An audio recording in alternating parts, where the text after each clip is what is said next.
We're in the shop today. I'm going to start making videos now that I have a new job. It's been hard to make videos, and I've made videos on just about everything I can think of. But I'm just about ready to start rebuilding the bike. I've got a little leak in the radiator, which is, I'll just redo that. I had some problems with the head. Now this is going to be an analytical video. I pulled the head off and I find all these little dots right here, little wear marks in the top of the head. Now I'm thinking, okay, I broke something. So I look on the top of the piston and I have little bits of wear mark all around it. I'm going, what the hell caused that? Detonation? Then you want to look on the very bottom, and this will tell you a lot about your pistons. Your engine will tell you what's wrong with it if you take the time to look. Okay, it's a little dark right down in the bottom there. Okay, that means it was burning too hot. But when I took the piston off, this is the wrist pin. Now, these are hardened steel, chrome steel. The inner part of this wrist pin, and this one's shot. It's tits up, it's gone, it's over the hill, it's Goodnight Irene, the fat lady has sung. So what causes this right here? Well, all the chrome coming off. What causes it is a wrist pin bearing right here that is tits up. And tits up in America means that it's no good, it's done. It's not coming back to life.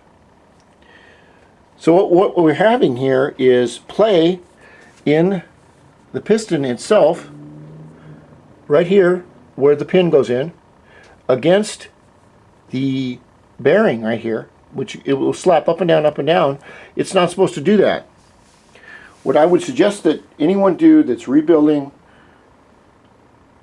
one of these engines is to go get yourself a high quality or a Honda machined bearing, and then you want to put in a new wrist pin. Now this wrist pin, right, socket, fucking I'm thinking, this wrist pin right here, if you look at it, it will tell you a story. What this wrist pin shows is that the bearing is wearing on here and it's getting hot because of the color. What it shows is that the bearing is wearing out. Now it hasn't worn out, but it is wearing out. All these little things will show you. Now if you really want to find out, you take your finger like this, and you come down here to the top of the piston right here. Not piston, I'm getting kind of old, so stay with me. The crankshaft. Put your finger in there. Hopefully you don't have old hands like I do. Put your finger in there and rub it around. Okay? Then what you want to do is pull it out, and you want to look for little shiny stuff like metal that shouldn't be there. See all that little shine right there? Okay, well it ain't gold. We haven't struck the Klondike. That right there is chrome pieces. So that's come off the top of the piston pin. Now what I will do in a case like this is I will take the motor out, and I will not pull the crank, but I will take a lot of good fresh gas. And one nice thing about the little motors is that you can flush out everything with gas and tip it over and tip out a lot of problems. But if you've eaten a piston or a ring or something like that, it's a total rebuild. Another thing I would suggest that you do is when you have the motor off like this, is to pull your flywheel with a flywheel puller, and to change the right hand crank seal right here. Because if you get just a little bit of oil coming out and getting onto the bearings, onto the magnets, these are magnets and they spin. See, I can't hit it. They spin around a magneto or something. I'm not electric perfect.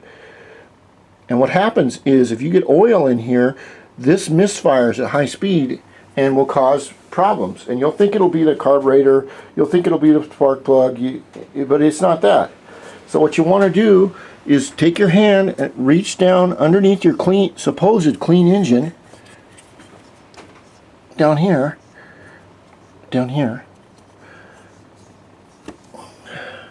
and look. And if there's any noticeable oil, which there may or may not be on this, could be grime, then you want to replace the seal. And I can show you how to replace the seal. It's pretty easy. I've done it 1,000 times. But these are some of the tricks that I have learned. And I'm just an old man in the wilderness. I drive alone. There is no other bikes like this in this city, like Hawaii. So now we'll go on to what else has to be done.